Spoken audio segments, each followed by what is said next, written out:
আজকে চেষ্টা করার আগে আমরা কিছু আনুষঙ্গিক জিনিস আলোচনা করি, সবাই মনোযোগ দিয়ে শোনো। স্থূলকোণ, তো মনে রাখবে, আহ এই যে একটা চিত্র আঁকলাম, সোজাসুজি যদি থাকে, এই কোণটা যদি 90 ডিগ্রি থাকে, এইটাকে বলা হয় সমকোণ।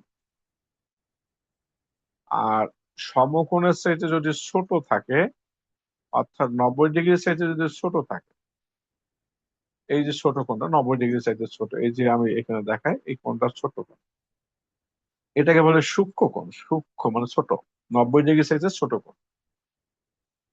আবার যদি এই রেখাটাকে যদি যদি আমি একটু এই কোণটাকে যদি বাড়াই দিই, এই যে বেগুনি কালি দিয়ে বাড়াই দিলাম, এই পুরো কোণটা এটা হলো 90 চাইতে বড়।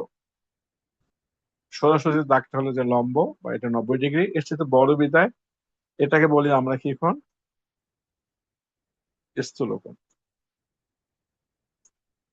তার মানে 90 ডিগ্রির চাইতে যদি বড় হয়, আর এই যে কোণটা আছে গতকালকে বুঝাইছিলাম, এই যে একটা কোণ রাখলাম পাশে, এটাকে বলা হয় কি সরল কোণ, বা 180 ডিগ্রি। তাহলে স্থূল কোণ কাকে বলবো আমরা? 90 ডিগ্রির চাইতে বড় হতে হবে, 180 ডিগ্রি চাইতে ছোট হবে, তখন আমরা এইটাকে বলবো কি তোমার স্থূল কোণ। তাহলে স্থূল কোণ কাকে বলবো? দুই সমকোণের চেয়ে ছোট আর এক সমকোণের চেয়ে বড় কোণকে, এক সমান মানে 90 ডিগ্রি, আর দুই সমকোণ মানে 180 ডিগ্রি চেয়ে যদি ছোট হয়, আর এক সম মানে 90 ডিগ্রি চেয়ে যদি বড় হয়, সেই কোণটাকে বলবো কি আমরা স্থূল কোণ। চিত্রে যেটা দেখা যাচ্ছে, এই কোণটা হলো স্থূল কোণ। এই কোণটা হলো কি কোণ? স্থূল কোণ। আমি যদি এই সোজাসুজি দিই, এটা হবে এই কোণটা, এটা হবে 90, এই কোণটা হবে 90 ডিগ্রি। আর আমি যদি এই ভূমির সমান্তরাল যদি এদিকে বাড়াই দিই, এই যে কোণটা আছে, এই কোণটা হবে 180 ডিগ্রি, মানে দুই সমকোণ। দুই সমকোণের চাইতে ছোট লাল দাগটা, আর লাল দাগটা 90 চাইতে বড়, অর্থাৎ দুই সমকোণের চাইতে ছোট হবে, এক সমকোণের চাইতে বড় হবে। আমরা ওই কোণটাকে বলবো কি আমরা স্থূল কোণ। আশা করি বুঝতে পারছো স্থূল কোণ কাকে বলা হয়। 90 ডিগ্রির চাইতে বড় হতে হবে, 180 ডিগ্রির চাইতে ছোট হতে হবে, এই সম্পর্কটাকে বলবো কি আমরা স্থূলকোণ। মনে রাখবে সবাই, স্থূলকোণ কাকে বলে। এখানে আরেকটা জিনিস আমাদের এখানে দরকার আছে, সেটা একটু দেখো। এই যে একটা ত্রিভুজ আঁকলাম, এবিসি একটা ত্রিভুজ আঁকলাম, আমি একটু দেখাই দিচ্ছি, ওটা চিত্রটা দেখা যাক। এই যে একটা ত্রিভুজ আঁকলাম আমরা এখানে, সবুজ কালি দিয়ে একটা ত্রিভুজ আঁকলাম। এই ত্রিভুজটাকে যদি আমরা তোমার এই লাল কালি দিয়ে এই দিকে একটু বাড়াই দিই, বাড়াই দেওয়ার পর এই যে বাইরে যে কোণটা তৈরি করছে, এই কোণটাকে বলি আমরা বহিস্থ কোণ। বহিস্থ মানে বাইরে কোণটা একটু বড় থাকে, এই কোণটাকে বলা হয় কি বহিস্থ কোণ। এই যে বহিস্থ কোণটা আছে, সেই বহিস্থ কোণটা একটা সম্পর্ক আছে। এই যে কোণটা আছে, লাল কালি দিয়ে দেখালাম বহিস্থ কোণটা, তারপর এইখানে একটা নীল কালি দিয়ে দেখালাম, এই যে নীল কালি দিয়ে দেখালাম। এই উপরে কোণটা যদি 1 নম্বর কোণ দিয়ে, এটা যদি 2 নম্বর কোণ দিয়ে, আর এই বাইরে যে বহিস্থ কোণটা, এটাকে যদি আমরা 3 নম্বর কোণ দিই, তাহলে কোণ 1 নম্বর কোণ আর 2 নম্বর কোণ যদি যোগ করো, 3 নম্বর কোণের সমান হবে। অর্থাৎ এই বহিস্থ কোণটা এই ত্রিভুজের ভিতরে যে বলে অন্তস্থ বিপরীত কোণ বলা হয়। অন্তস্থ মানে ভিতরে, দুইটা বিপরীত কোণের যোগফলের সমান। যদি আমরা এটা চিত্রের মাধ্যমে দেখাই, আগে চিত্রটা ছিল, চিত্রের মাধ্যমে যদি দেখাই, দেখো একটা জিনিস দেখালাম এখানে, দেখো এই লাল এই যে উপরে কোণটা আছে, এই এ কোণটা আর এই সি কোণটা, এই কোণটা হলো 60 ডিগ্রি, আর সি কোণটা হলো 70 ডিগ্রি। এই দুইটা 60 এবং 70, এই 60-এর সাথে যদি 70 যোগ করো, তাহলে কত আসবে? 130, যেটা এই বহিস্থ কোণ, বাইরের কোণটা। কি দাঁড়াইলো তাহলে? এই কোণটা আর সেই কোণটা যদি যোগ করো, বাইরে যে কোণটা আছে সেই দুইটা কোণের যোগফলের সমান। আশা করি জিনিসটা বুঝতে পারছো যে এই বহিস্থ কোণটা এডিবি, এখানে নাম দিচ্ছে এডিবি। এডিবি বলতে বোঝায় এই যে বাইরে কোণটা এডিবি, বিপরীত অন্তস্থ এই যে এই কোণটা আর এই যে সি কোণটা, এই দুইটা যোগফলের সমান হবে বাইরের কোণটা। আমি যে আজকে যে দুটো জিনিস আলোচনা করছি, এখন যে আমরা এক্সট্রাটা করাবো, সেই এক্সট্রাটা এটা আমাদের প্রয়োজন আছে। অর্থাৎ বাইরে যে কোণটা মনে রাখবে, এটা অবজেক্টিভ কিন্তু অবশ্যই আসবে। এই যে তো এই বাইরে এই বহিস্থ কোণটা অবশ্যই দুইটা কোণের যোগফলের সমান। এই বহিস্থ কোণটা তোমার এই কোণের চাইতেও বড়, এই কোণের চাইতেও বড়, আবার এই সি কোণের চাইতে বড়। যেহেতু বহিস্থ কোণটা দুইটা কোণের যোগফলের সমান, এই জন্য আলাদাভাবে এই চাইতেও বড় হবে, সি চাইতেও বড় হবে। যদি কারো কোনো প্রশ্ন থাকে আগামীকাল ক্লাস আমাকে জানাবে। 18 নম্বর এক্সট্রাটা, আহ ত্রিভুজ এবিসি এর এবি বাহুটা আমাকে বলছে একটা ত্রিভুজ আছে, সেই ত্রিভুজটার নাম হলো কি এবিসি। এবিসি ত্রিভুজের তিনটা বাহু আছে, একটা এবি বাহু আর এসি বাহু। এবি বাহুটা বড়, এসি বাহুটা ছোট। এই দেখো আমার যে পাশে একটা চিত্র আঁকলাম, এবি বাহুটা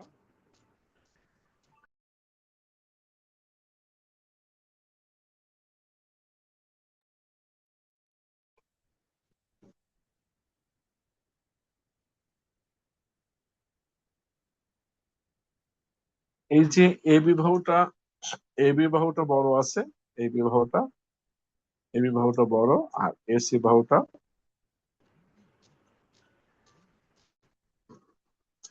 এবি বাহুটা এসি বাহুর অপেক্ষা তোমার বড়। এই প্রশ্নে বলা আছে কি এই এবি বাহু, এই এবি বাহু এইটা, আর এসি বাহু এইটা।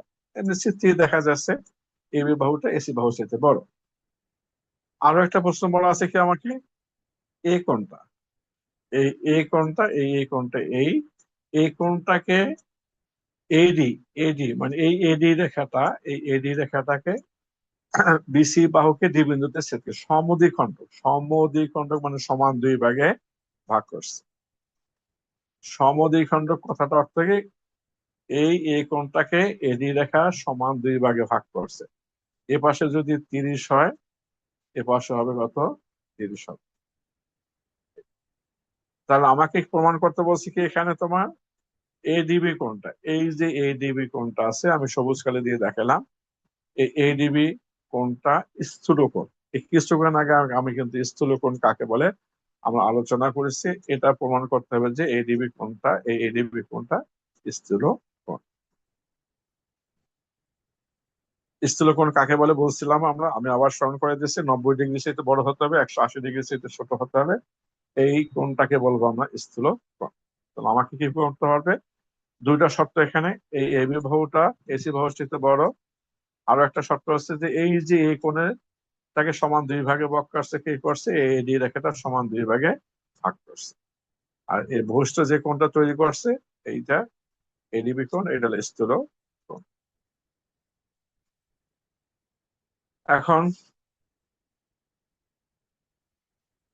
দেওয়া আছে এবিসি ত্রিভুজ, আমি যেটা এই যে যেটা লিখলাম এটা হলো যে সম্পূর্ণ উপরে যে প্রশ্নটা দেওয়া আছে সেইটা, এটা দেখে দেখে লাগবে।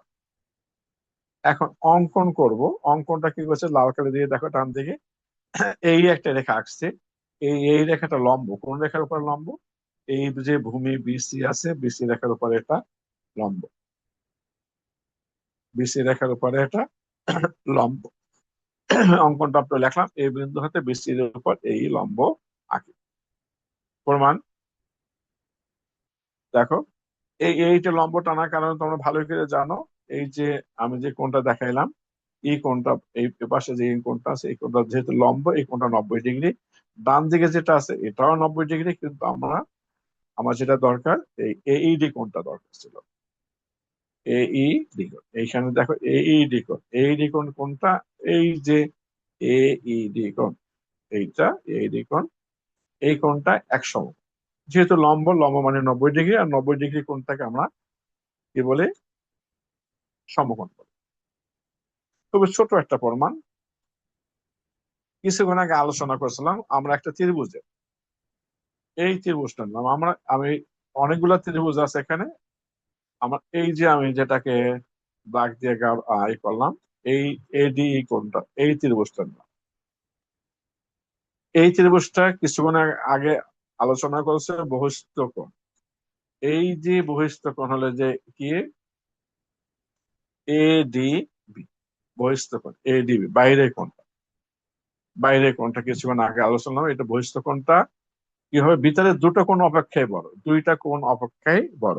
এই কোণের চাইতে বড় হবে, এই কোণের চাইতে বড় হবে। আমি এই কোণটা নিলাম, আমার যেটা দরকার এই কোণটা নিলাম। এই কোণের চাইতে বড়, এই কোণের চাইতে বড়, আমি কোণটা নিলাম এখানে, এই কোণটা নিলাম। আর এই কোণটাই দেখো উপরে কিন্তু বলে দিয়েছে, এই কোণটা কয় সমকোণ বলে দেওয়া আছে, এক সমকোণ বলে দেওয়া আছে। আর এই ডি পরিবর্তে আমরা কি বসাবো এখন এখানে, আমরা এই এডিবিটা যা আছে ঠিক রাখলাম। আর ওখান থেকে কি করলাম আমরা, এই এইডি পরিবর্তে এই কি বসালাম আমরা, এক সমকোণ কোথায় পেলাম, ওই যে উপরে দেখলাম এইডি এক সমকোণ। তার মানে কি, এর থেকে কি দাঁড়াইলো, এই যে এডিবি কোণটা, এই যে এডিবি কোণটা কার চাইতে বড়, এক সমকোণের চাইতে বড়। আমাকে স্থূলকোণ প্রমাণ করতে হবে, তোমরা জানো স্থূলকোণ কাকে বলে, দুই সমকোণের চাইতে ছোট হতে হবে আর এক সমকোণের চাইতে বড়। এক সমকোণের চাইতে বড়, এটা প্রমাণ করে দিলাম আমার এখানে। এখন আমরা দ্বিতীয়বার প্রমাণ করব যে এটা দুই সমকোণের চাইতে ছোট, অর্থাৎ 180 ডিগ্রি চাইতে ছোট।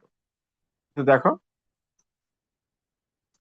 এডিবি কোণ, গতকালকে বলেছিলাম, আজকে এই এডিবি কোণ, এই কোণটাকে বলে এডিবি কোণ। আর এডিসি কোণ, এইটাকে বলবো এডিসি কোণ। এই এডিবি এই কোণটা আর এই কোণটা যদি আমি যোগ করি, যোগ করলে কি পাওয়া যাবে, এখান থেকে পুরো এই কোণটা পাওয়া যাবে। গতকালকে বলছিলাম, আজকেও দেখাইছিলাম, এটাকে বলে 180 ডিগ্রি, বা দুই সমকোণ, বা এক সরল কোণ। তিনটা জিনিসের নাম, দুই সমকোণ হতে পারে, 180 ডিগ্রি বললে হবে, এক সরল কোণ বললো হবে। আমি এখানে দুই সমকোণ দেখছি, এখানে দুই সমকোণ দেখো। এডিবি কোণটা আর এডিসি কোণ, এই দুইটা কোণ মিল হয়ে দুই সমকোণ। তাহলে আমি যদি একটা ধরি, এডিসিটা যদি বাদ দিই, এডিসিটা যদি বাদ দিই, তাহলে এই এডিবি কোণটা অবশ্যই এই দুই সমকোণের চেয়ে ছোট হবে। যেহেতু দুটো কোণ মিলে দুই সমকোণ, আমি একটা কোণ যদি বাদ দিয়ে দিলাম আর একটা কোণ যদি বাদ দিই, তাহলে কি হবে দাঁড়াবে এখানে, এই এডিসি কোণটা যদি আমি বাদ দিই, তাহলে কি দেখা যাচ্ছে যে, তাহলে সেই কোণটা কি হবে, এই যে দুই সমকোণের চেয়ে অবশ্যই অবশ্যই বড় হবে। দুটো কোণ মিলে দুই সমকোণ, একটা কোণ বাদ দিয়ে দিলাম, একটা কোণ বাদ দিলাম মানে কি থাকে, অবশ্যই সেটা হবে দুই সমকোণের চেয়ে একটু হইলেও ছোট হবে। তাহলে কি দাঁড়ালো এখানে, এ, এই এডিবি কোণটা, এই দেখো এডিবি কোণটা, যেহেতু দুইটা কোণ মিলে দুই সমকোণ, আর এডিবি কোণটা তার দুই সমকোণের চেয়ে কি হবে এখানে, ছোট। তাহলে দেখো দুইটা শর্তে পূরণ হয়ে গেল এখানে। আমরা কিছুক্ষণ আগে বলছিলাম, একটা কোণ যদি এক সমকোণের চাইতে বড় হয়, দুই সমকোণের চাইতে ছোট হয়, বা আমরা সেই কোণটাকে কি বলবো আমরা, স্থূল কোণ। তাহলে মানে কি যুক্তি থেকে দাঁড়াইলো, তাহলে এডিবি কোণটা কি দাঁড়াইলো এখানে, যেহেতু এডিবি দুই সমকোণের চাইতে ছোট, এক সমকোণের চাইতে বড়, এই কারণে এডিবি স্থূল কোণ। আশা করি বুঝতে পারছো সবাই। আমি